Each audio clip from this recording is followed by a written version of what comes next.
پرانے عہد نامہ میں سے ہوسی کی کتاب اس کا پہلا باب۔ شاہان یہودا عزیہ اور یوتام اور آخز اور حزقیہ اور شاہ اسرائیل یربعام بن یواس کے ایام میں خداوند کا کلام ہوسیہ بن بیری پر نازل ہوا۔ ہوسیہ کی بیوی اور اولاد۔ جب خداوند نے شروع میں ہوسیہ کی معرفت کلام کیا تو اس کو فرمایا کہ جا ایک بدکار بیوی اور بدکاری کی اولاد اپنے لیے لے، کیونکہ ملک نے خداوند کو چھوڑ کر بڑی بدکاری کی ہے۔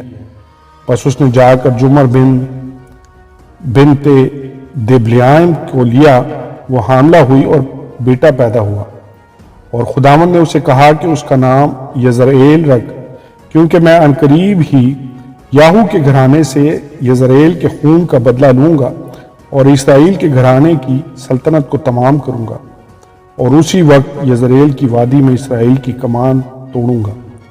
اور وہ پھر حاملہ ہوئی اور بیٹی پیدا ہوئی، اور خداوند نے اسے فرمایا کہ اس کا نام لرہامہ رکھ، کیونکہ میں اسرائیل کے گھرانے پر پھر رحم نہ کروں گا کہ ان کو معاف کروں، لیکن یہودا کے گھرانے پر رحم کروں گا، اور میں خداوند ان کا خدا ان کو رہائی دوں گا، اور ان کو کمان اور تلوار اور لڑائی اور گھوڑوں اور سواروں کے وسیلہ سے نہیں چھڑاؤں گا۔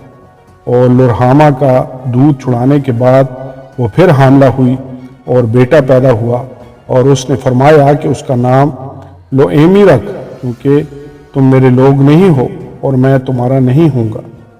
بنی اسرائیل کو بحال کیا جائے گا، تو بھی بنی اسرائیل کی ریت کی مانند بے شمار و بے قیاس ہوں گے، اور جہاں ان سے یہ کہا جاتا تھا کہ تم میرے لوگ نہیں ہو، زندہ خدا کے فرزند کھلائیں گے۔